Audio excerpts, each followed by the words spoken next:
Welcome to our channel A plus mentor. So आज हम एक नई सीरीज शुरू करने जा रहे हैं करंट अफेयर्स की। तो आज 6 दिसंबर है। तो 6 दिसंबर की जो करंट अफेयर्स है वो आज हम डिस्कस करेंगे। तो उससे पहले आपको मुझे ये बताना होगा कि ये कंट्रीज दी हुई हैं यहाँ पे, इसमें से कौन सी कंट्री है जो यूरेशियन इकोनॉमिक यूनियन का पार्ट है। ठीक है, तो इसका जो आंसर है आप कमेंट कर दीजिए। तो चलिए शुरू करते हैं हम। तो सबसे पहले, in which Indian state is the Ratapani tiger reserve located. तो जो रतापनी टाइगर रिजर्व है वो कहाँ पे पाई जाती है? ठीक है, इंडिया में कहाँ पे पाई जाती है रतापनी टाइगर रिजर्व? मध्य प्रदेश में। ठीक है, ये इंडिया की 57 टाइगर रिजर्व है। तो मध्य प्रदेश की ये कौन सी है? 8th टाइगर रिजर्व है। और इसके साथ ही जो रतापनी टाइगर रिजर्व है, यहाँ पे मोर देन 70 टाइगर जो हैं वो पाए जाते हैं। कहाँ पे? रतापनी टाइगर रिजर्व में। ठीक है, तो इसके अलावा जो 7 अदर्स जो मध्य प्रदेश की टाइगर रिजर्व हैं वो कौन कौन से हैं? Panna tiger reserve, Sanjay Dubri tiger reserve, Bandhavgarh tiger reserve, Veerangana Durgavati tiger reserve, Satpura tiger reserve, Kanha tiger reserve और पेंच टाइगर रिजर्व।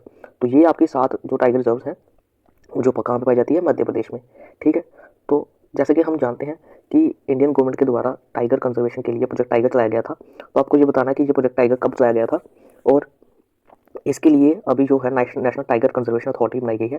तो ये नेशनल टाइगर कंजर्व अथॉरिटी जो है ये एक स्टैट्यूटरी बॉडी है जो बनाई गई है किसके under? Wild life protection amendment act 2006 के अंडर। ठीक है, तो इसका क्या काम है? ठीक है, गाइडलाइंस तैयार करना, ठीक है, फॉर टाइगर कंजर्वेशन, और ये एडमिनिस्टर करता है प्रोजेक्ट टाइगर को।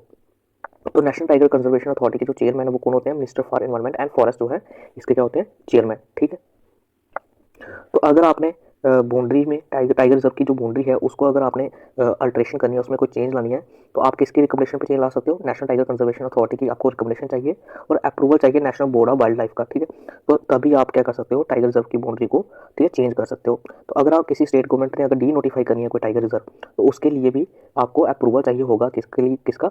नेशनल टाइगर कंजर्वेशन अथॉरिटी और national board of wild life का क्या चाहिए होगा? अप्रूवल चाहिए होगा। ठीक है, तो इसमें हमने क्या पढ़ा? ठीक है, जो रतापनी टाइगर रिजर्व है वो 57 टाइगर रिजर्व है और कहाँ पे पाई जाती है? मध्य प्रदेश में पाई जाती है। तो ये जो है मध्य प्रदेश की 8th जो टाइगर रिजर्व थी। ठीक है, तो इसके बाद हमें नेशनल टाइगर कंजर्वेशन अथॉरिटी पढ़ा जो कि एक स्टैट्यूटरी बॉडी है, इसके under ministry of environment and forest के अंदर है। ठीक है, और ये किस एक्ट के अंदर बनाई गई थी? Wild life protection amendment act 2006 के अंदर ये बनाई गई थी। तो नेक्स्ट हमारी आती है, वेयर विल द तातो one hydro electric project be located.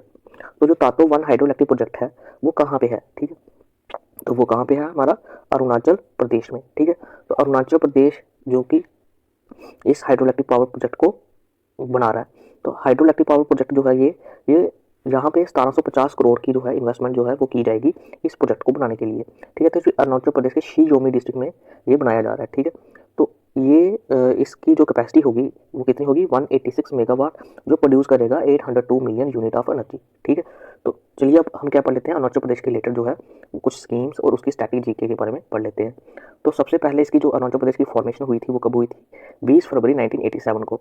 इसका जो एरिया है वो कितना है? 83,743 स्क्वायर किलोमीटर एरिया है। ठीक है, और पॉपुलेशन कितनी है इसकी? 15,70,458। और ये जो सेंसस है ये 2011 का सेंसस के अकॉर्डिंग है। ठीक है, तो लेजिस्लेटिव असेंबली में किसकी कितनी सीट्स हैं? 60 सीट्स हैं।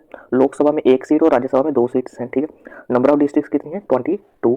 तो यहाँ पे जो नेशनल पार्क पाए जाते हैं वो कौन कौन से पाए जाते हैं? Important national park, Namdapha national park और moulding national park. Arunachal Pradesh की जो जीडीपी है वो कितनी है? 37,870 करोड़। तो स्टेट एनिमल मिथुन, स्टेट बर्ड जो है वो कौन सा? ग्रेट इंडियन हॉर्नबिल, और स्टेट जो फ्लावर है वो कौन सा? फॉक्स टेल ऑर्चिड, और स्टेट ट्री कौन सा? हॉलॉन्ग। तो अब हम इसके बाद हम कुछ इसकी स्कीम्स पढ़ लेते हैं। तो सबसे पहले आती है हमारी स्कीम आत्मनिर्भर कृषि योजना। तो आत्मनिर्भर कृषि योजना जैसे कि आप नाम से ही पता कर सकते हो कि जो भी किसान है उनको क्या बनाना है? हमने आत्मनिर्भर बनाना है। ठीक है, हमने उनको एग्रीकल्चर और हॉर्टिकल्चर की फील्ड में हमने उनको ठीक है, सेल्फ रिलायंस बनाना है उनको। ठीक है, आत्मनिर्भर बनाना है हमने उसको। ठीक है, और फाइनेंशियल सपोर्ट प्रोवाइड की जाती है फॉर एग्रीकल्चर प्रोजेक्ट्स। ठीक है, और जो एग्रीकल्चर उसको मॉडर्नाइज किया जाएगा इसके थ्रू, इस स्कीम के थ्रू, और इरिगेशन फैसिलिटीज भी जो है वो प्रोवाइड की जाएगी। ठीक है, नेक्स्ट हमारी स्कीम आती है अरुणाचल प्रदेश की दीनदयाल उपाध्याय स्वावलंबन योजना। तो इसके अकॉर्डिंग क्या किया जाएगा? जो यंग एंटरप्रेन्योर है जो एक नया बिजनेस शुरू करना चाहते हैं in sectors like agriculture, tourism and manufacturing, तो उनको क्या प्रोवाइड की जाएगी? 40% सब्सिडी जो है वो प्रोवाइड की जाएगी। तो इसके थ्रू जो है वुमेन को भी एम्पावर किया जाएगा। अगर वुमेन कोई बिजनेस स्टार्ट करती है तो उसके लिए उसको 50% सब्सिडी जो है वो प्रोवाइड की जाएगी। तो नेक्स्ट हमारा आता है चीफ मिनिस्टर आधुनिक पाठशाला योजना। तो इसके जैसे कि आप नाम से जान सकते हैं, तो जो पाठशाला है, जो क्लासरूम है, उनको क्या किया जाएगा? मॉडर्नाइज किया जाएगा। ठीक है, क्वालिटी ऑफ एजुकेशन को इम्प्रूव किया जाएगा। और मॉडर्न टीचिंग टेक्निक जो है वो लाई जाएंगी। ठीक है, तो जैसे कि स्मार्ट क्लासरूम बनाए जाएंगे, स्मार्ट लाइब्रेरी, स्मार्ट लैब्स जो है वो बनाई जाएंगी इस स्कीम्स के थ्रू। नेक्स्ट हमारा आता है चीफ मिनिस्टर बाल सेवा स्कीम। तो इसमें इस स्कीम के अंडर क्या है, जो बच्चे अनाथ हो गए हैं ड्यू टू कोविड-19 और अदर ट्रेजेडीज, तो उनको क्या किया जाएगा, सपोर्ट किया जाएगा, उनको फाइनेंशियल असिस्टेंस प्रोवाइड की जाएगी और एजुकेशन और हेल्थ सपोर्ट जो है वो प्रोवाइड की जाएगी। नेक्स्ट हमारी स्कीम आती है चीफ मिनिस्टर समस्त शिक्षा योजना।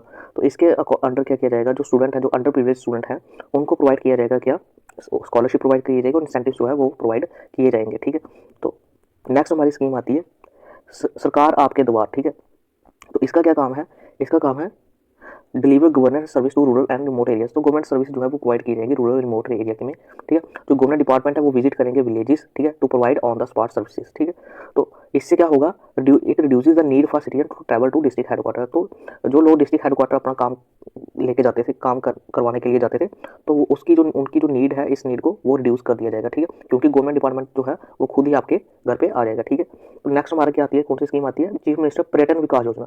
तो जैसे कि आप नाम से जानते हैं, ये टूरिज्म सेक्टर को प्रमोट किया जाएगा इसके थ्रू। ठीक है, तो फाइनेंशियल असिस्टेंस जो है वो प्रोवाइड की जाएगी इको टूरिज्म के लिए, लोकल टूरिज्म बिजनेस जो है वो उसको प्रमोट किया जाएगा। ठीक है, होम स्टे प्रोजेक्ट जो है वो जो है उसके लिए फाइनेंशियल असिस्टेंस जो है वो प्रोवाइड की जाएगी। नेक्स्ट हमारा आता है चीफ मिनिस्टर आरोग्य अरुणाचल योजना। तो इसके अंदर जो है क्या किया जाएगा, आपको फ्री मेडिकल ट्रीटमेंट प्रोवाइड किया जाएगा अप टू 5 लाख पर फैमिली पर ईयर। ठीक है, और इसमें आपकी सेकेंडरी और टर्शियरी हेल्थ केयर जो है वो कवर की जाएगी। तो नेक्स्ट हमारा आता है Arunachal Pradesh entrepreneurship development programme.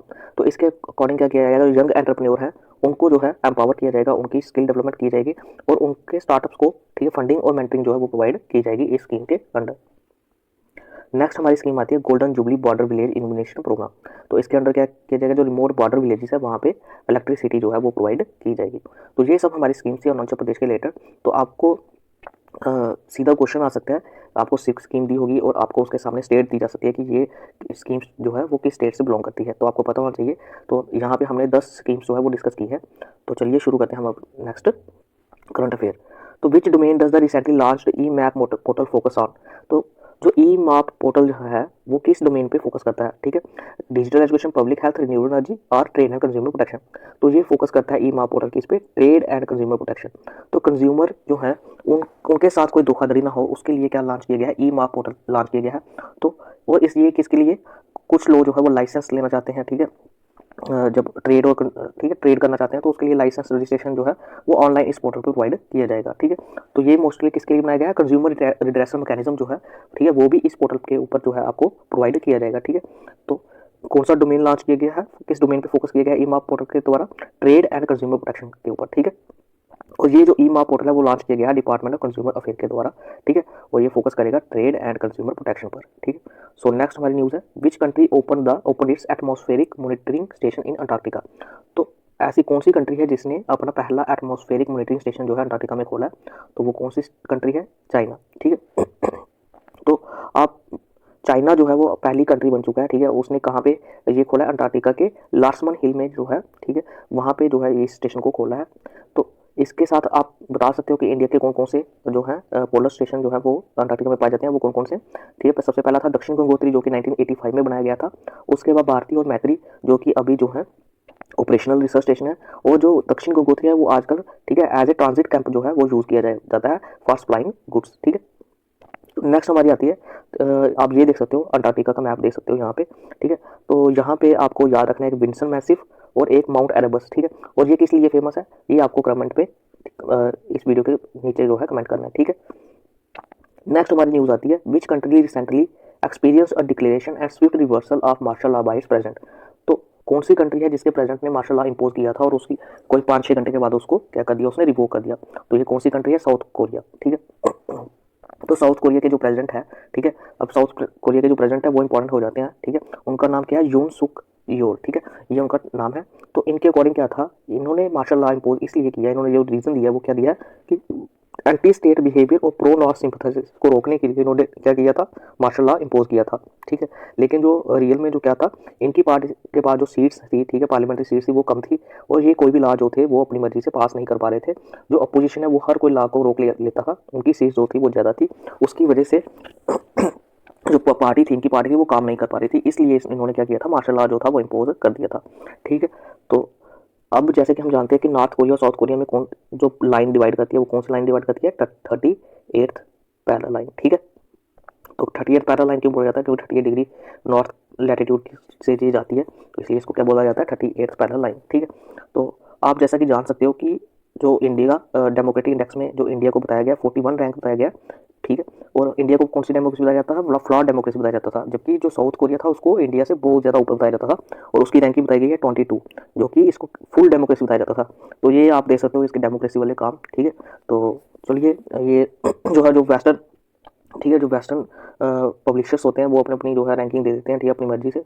तो नेक्स्ट हमारा आता है, with which country is India conducting the 4th edition of the joint military exercise Harimau Shakti. तो हरिमाऊ शक्ति जो है ये एक 4th एडिशन इसका अभी अभी रिसेंटली हुआ है, ठीक है। तो ये कहाँ पे होगा, ठीक है, और किस कंट्री के साथ होगा, तो ये होगा हमारा मलेशिया के साथ, ठीक है। तो ये हमारा हो रहा है मलेशिया के जो बेटोंग कैंप है, पहांग डिस्ट्रिक्ट, मलेशिया में ही होगा ये, ठीक है, मिलिट्री एक्सरसाइज। तो नेक्स्ट हमारी आती है current affair, which state has been recognised by UNESCO as a top heritage tourism destination. तो यूनेस्को ने अभी हमारी एक स्टेट को क्या किया है, एक हेरिटेज टूरिज्म डेस्टिनेशन जो है, ठीक है, इस रिकॉग्नाइज किया है। और किस स्टेट को रिकॉग्नाइज किया है यूनेस्को द्वारा, ये किया गया है वेस्ट बंगाल के द्वारा, ठीक है। तो वेस्ट बंगाल ने अपने टूरिज्म सेक्टर को काफ़ी प्रमोट किया है, ठीक है। तो जैसे कि वहाँ पे बहुत सारे जो टेम्पल हमें मिलते हैं, दक्षिणेश्वर टेम्पल है, ठीक है। तो उसके साथ साथ हमारा कालीघाट टेम्पल हो गया, ठीक है। तो यहाँ पे बहुत सारे डेस्टिनेशन है जहाँ पे आप विजिट कर सकते हो, ठीक है। तो यूनेस्को ने जो रिकॉग्नाइज किया है, किसको किया है, वेस्ट बंगाल को किया है as a top heritage tourism destination, ठीक है। तो नेक्स्ट हमारी है, where will the world maritime conference 2024 be held. तो वर्ल्ड मैरीटाइम कॉन्फ्रेंस जो है इस बार इंडिया में होगी, ठीक है। तो इंडिया में कौन से स्टेट में होगी, कौन सी सिटी में होगी, ये होगी हमारी चेन्नई में, ठीक है। In which city was Asia first water transport services Uber Shikara launch. तो उबर शिकारा जो है वो कहाँ पे लॉन्च की गई है, जैसे कि आप नाम से जान सकते हैं, जहाँ पे उबर के आगे शिकारा लिख दिया, ठीक है। तो ये हमारा श्रीनगर में। तो रिसेंटली अभी आपको पता है क्राफ्टमैनशिप के लिए श्रीनगर को वर्ल्ड क्राफ्ट काउंसिल के द्वारा जो है चुना गया है वर्ल्ड क्राफ्ट सिटी। तो ये आपको याद रखना है। तो चलिए आज हम एक जो है इसके साथ साथ एक हम अपनी एक और स्कीम पढ़ लेंगे, ठीक है। तो ये जो हमारी स्कीम है, ये कौन सी स्कीम है, सुभद्रा स्कीम। तो सुभद्रा स्कीम जो है ये लॉन्च की गई है हमारी उड़ीसा सरकार के द्वारा, ठीक है। अब इसका एम क्या है, ये फाइनेंशियल असिस्टेंस जो है वो प्रोवाइड करेगी, ठीक है, एलिजिबल वुमेन बेनिफिशियरीज को, जिनकी एज कितनी होगी 21 से लेकर 60 तक। और ये कितने अमाउंट प्रोवाइड करेगी, 10,000 पर ईयर, ठीक है। और इस स्कीम का जो नाम दिया गया है वो जो भगवान सुभद्रा है, ठीक है, उनके नाम पे जो जो है इस स्कीम को रखा गया है, ठीक है। तो ये इसकी ड्यूरेशन 5 साल की ड्यूरेशन रहेगी, अंटिल ये कब तक प्रोवाइड की जाएगी, 2028-29 तक जो है ये प्रोवाइड की जाएगी, ठीक है। और ये जो सुभद्रा स्कीम के अंदर 2 इंस्टॉलमेंट में ये 5,000 रुपये दिए जाएंगे, ठीक है, 2 इंस्टॉलमेंट में दिए जाएंगे। एक तो आपको रक्षाबंधन वाले दिन मिलेगी, ठीक है, और नेक्स्ट आपको कब मिलेगा, इंटरनेशनल वुमेन डे पे, ठीक है। तो आपको बताना है नेशनल वुमेन डे जो है वो कब आता है, यहाँ पे इंटरनेशनल वुमेन डे प्रोवाइड किया गया आपको 8 मार्च को होता है। तो नेशनल वुमेन डे जो है वो कब होता है, ठीक है। तो नेक्स्ट हमारा आता है इसके साथ ही जो है वो क्या किया जाएगा, सुभद्रा कार्ड लॉन्च किया गया है। ये सुभद्रा कार्ड क्या है, एक एटीएम कम डेबिट कार्ड है, ठीक है, जो आइडेंटिटी भी प्रोवाइड करेगा और इसके साथ साथ जो भी फाइनेंशियल ट्रांजेक्शन प्रोवाइड की जाएगी वो इस कार्ड के थ्रू जो है वो प्रोवाइड की जाएगी, ठीक है। तो इस स्कीम में आपको बस इतना याद रखना है, ये स्कीम जो है ये किस स्टेट के द्वारा लॉन्च की गई है, उड़ीसा के द्वारा लॉन्च की गई है, ठीक है। और जो एलिजिबिलिटी है वो क्या है, 21 से 60 तक एज होनी चाहिए, ठीक है। तो वुमेन को प्रोवाइड की जाएगी, 10,000 रुपये प्रोवाइड किए जाएंगे, ठीक है। और उन लोगों को नहीं मिलेगी जो कौन से, जो गवर्नमेंट एम्प्लॉय है, ठीक है, टैक्स पेयर है, या जिनको ऑलरेडी 1500 प्लस जो है मंथली जो है ऑलरेडी किसी और गवर्नमेंट स्कीम के अंडर जो है वो पैसा मिल रहा है, तो उन लोगों को नहीं मिलेगा, ठीक है। तो जो 50 लाख से ज़्यादा वुमेन जो है जो इन्होंने ऑलरेडी इस स्कीम के अंदर रजिस्टर कर ली है। सो आज के लिए बस इतना ही। Thanks for watching our lecture. Please subscribe and share our lecture.